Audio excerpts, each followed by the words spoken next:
नमस्कार, फौजी lecturer YouTube channel पर आपका स्वागत है। आज हम बात करेंगे आरटीआई जब हम लगाते हैं, आरटीआई लगाते हैं इसमें क्या-क्या समस्या आती हैं और उसका समाधान क्या हो सकता है।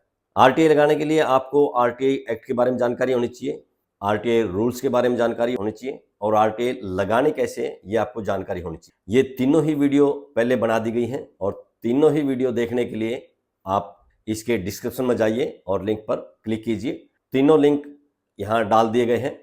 एक एक करके डिस्क्रिप्शन में लिंक को क्लिक कीजिए और वीडियो देख लीजिए। आज हम बात करेंगे आरटीआई लगाते समय समस्या क्या क्या आती है और उसका समाधान क्या क्या हो सकता है। सबसे पहले समस्या यही आती है कि आरटीआई जब लगाते हैं और किसके नाम लगाएं, तो इसका सिंपल सा जवाब है, जब भी हम आरटीआई लगाएंगे वो जन सूचना अधिकारी या राज्य जन सूचना अधिकारी या अगर भारत सरकार का कोई दफ्तर है तो उसमें केंद्रीय जन सूचना अधिकारी लिखा जाएगा।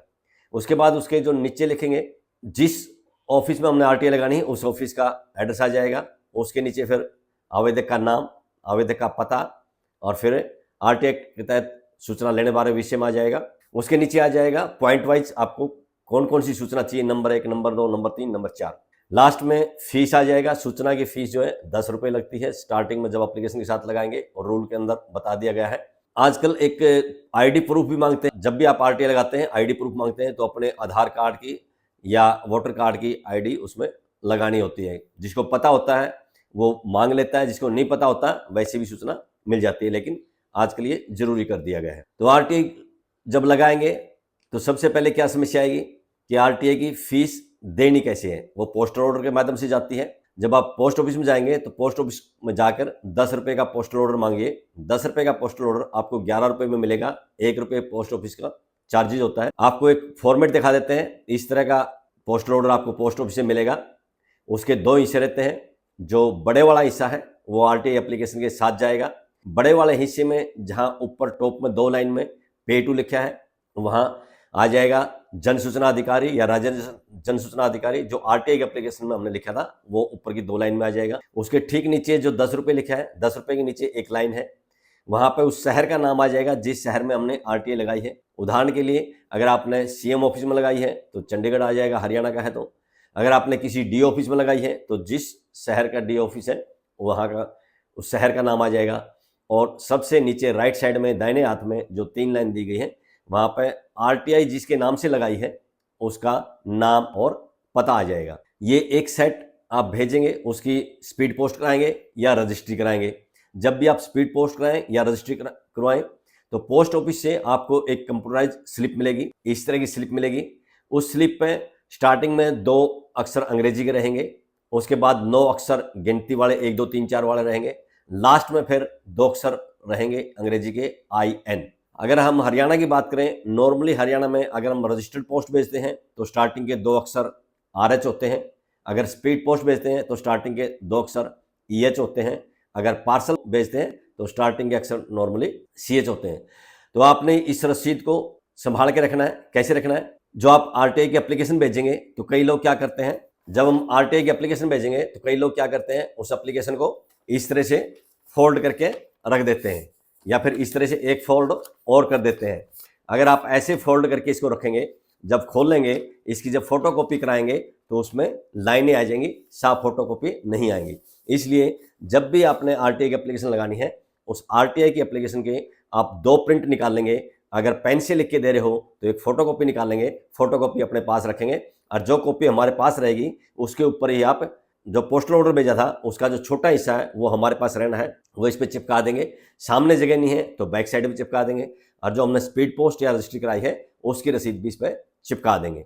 दूसरी समस्या क्या आती है, कई बार हमारी आरटीआई की एप्लीकेशन लगाने के बाद, जैसे कि आरटीआई एक्ट में धारा 7(1) में प्रावधान दिया है कि 30 दिनों के अंदर पूर्ण सूचना देनी होती है, लेकिन कई बार जन सूचना अधिकारी या राज्य जन सूचना अधिकारी कोई जवाब ही नहीं देता है।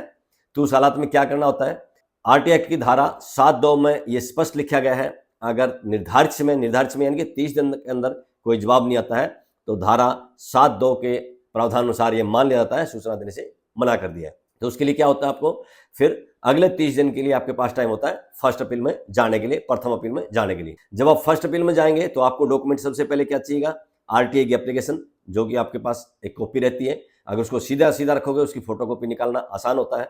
दूसरा, आपको फीस का सबूत चाहिए। फीस का सबूत जो छोटे वाला पोर्शन होता है वो उसको साथ में चिपका के रखेंगे। और तीसरा चीज़ आपको भेजने की रसीद। अब भेजने की रसीद होगी तो ये साबित कैसे करोगे कि पहुंची कैसे, इसके लिए हम अलग से एक वीडियो बनाएंगे जिसमें आपको ये बताएंगे कि जब भी हम कोई स्पीड पोस्ट भेजते हैं, पार्सल भेजते हैं या कोई रजिस्टर्ड पोस्ट भेजते हैं, चाहे वो आरटीआई का हो या किसी शिकायत का हो या किसी एप्लीकेशन का हो या हमने किसी के पास भी डॉक्यूमेंट भेजने हो, उसको ट्रैक कैसे करना है, पता कैसे लगाना है कि पहुंचा कब, उसका प्रिंट आउट निकाल सकते हैं। कैसे निकालेंगे वो आने वाली वीडियो में आपको बताएंगे।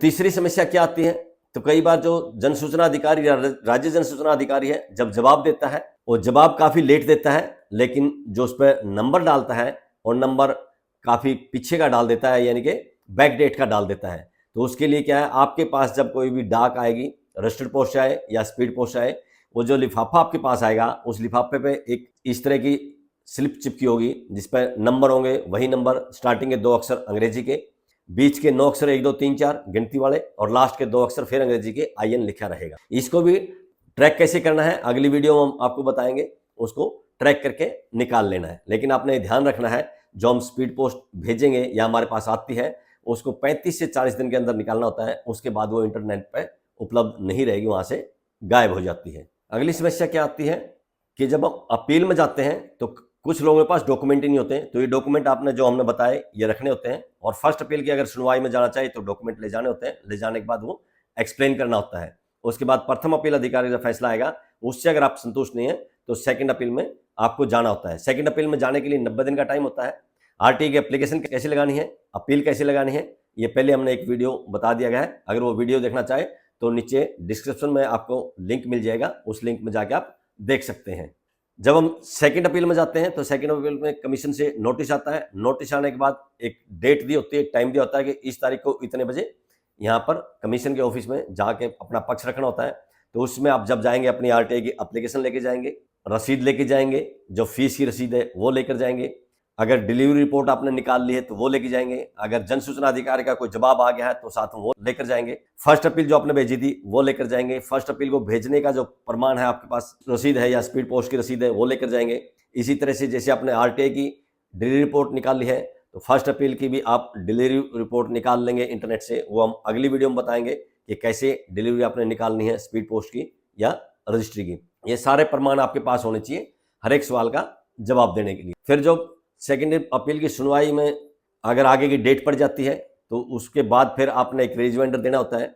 उसके बाद अगर जन सूचना अधिकारी कोई सूचना देता है तो उसको बताना होता है किस किस पॉइंट पर, जब भी आप रिजवाइंडर देंगे पॉइंट वाइज देना होता है। उदाहरण के लिए मान लें आपने 10 पॉइंट की आरटीआई लगाई थी, 10 पॉइंट में मान लेते हैं पहले पॉइंट पर आपको सूचना मिल गई तो आप लिखेंगे पहले पॉइंट पर सूचना पूर्ण है या मिल चुकी है, दूसरे पर अगर नहीं मिली दूसरे पॉइंट की सूचना नहीं मिली, तीसरे पर अगर गुमराह करने वाली दी है तो आप लिखेंगे बिंदु नंबर 3 पर जो सूचना दी गई है वो गुमराह करने वाली दी गई है। इस तरह से आप पॉइंट वाइज उसका जवाब देंगे रिजवाइंडर में, चाहे वो फर्स्ट अपील हो या सेकंड अपील हो। आप फर्स्ट अपील में भी रिजवाइंडर दे सकते हैं, सेकंड अपील में देना ही होता है। आज की इस वीडियो में बस इतना ही।